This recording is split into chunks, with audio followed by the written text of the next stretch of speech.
Le Zoom Éco avec notre expert économique à Europe 1, Axel de Tarlet. Axel, le gouvernement s'alarme du ras-le-bol fiscal. C'est la formule, la locution qu'on a le plus entendue ces derniers jours. Pourtant, Axel, vous nous dites que Jean-Marc Ayrault a largement contribué à ce ras-le-bol en augmentant massivement les impôts. Oui, c'est ça qui est surréaliste dans ce débat. C'est que ces hausses d'impôts ont été voulues et désirées. Souvenez-vous, quand François Hollande est arrivé au pouvoir, il fallait faire payer les riches, disait-il, ces riches qui avaient profité des cadeaux fiscaux de Nicolas Sarkozy.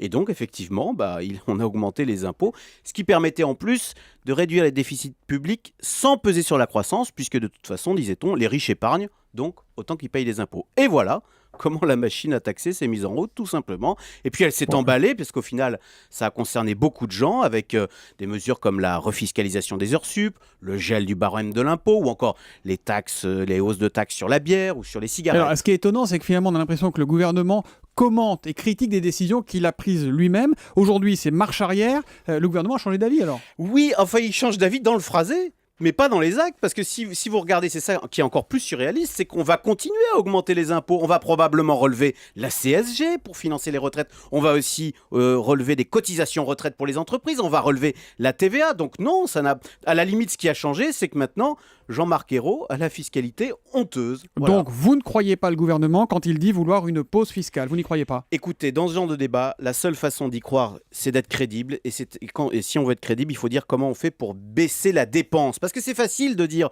on paye trop d'impôts. Mais enfin, ces impôts, ils ont une utilité. Ils servent à payer les retraites, la santé, les aides sociales, les musées, la police. Donc, si on veut payer moins d'impôts, il faut dire où on fait des économies.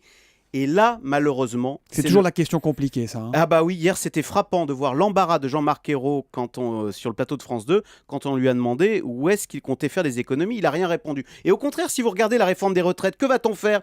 On va encore augmenter la dépense publique, puisque le gouvernement, c'est noble, il veut créer un fonds de pénibilité. Donc c'est très bien, mais donc ça va faire des taxes en plus. Donc le problème, on le voit, ce ne sont pas les impôts qui nous dévorent. Non, le problème, c'est la dépense publique qui nous submerge. Et visiblement, personne, y compris à droite, ne semble en mesure de pouvoir l'arrêter. Oui, parce que les dépenses publiques, elles n'ont pas été davantage réduites lors du précédent quinquennat, finalement. Elles ont augmenté et elles continuent à augmenter. Et on ne sait pas où ça s'arrêtera. Le Zoom Éco d'Axel de Tarlet, tous les matins à 7h10 sur Europe 1.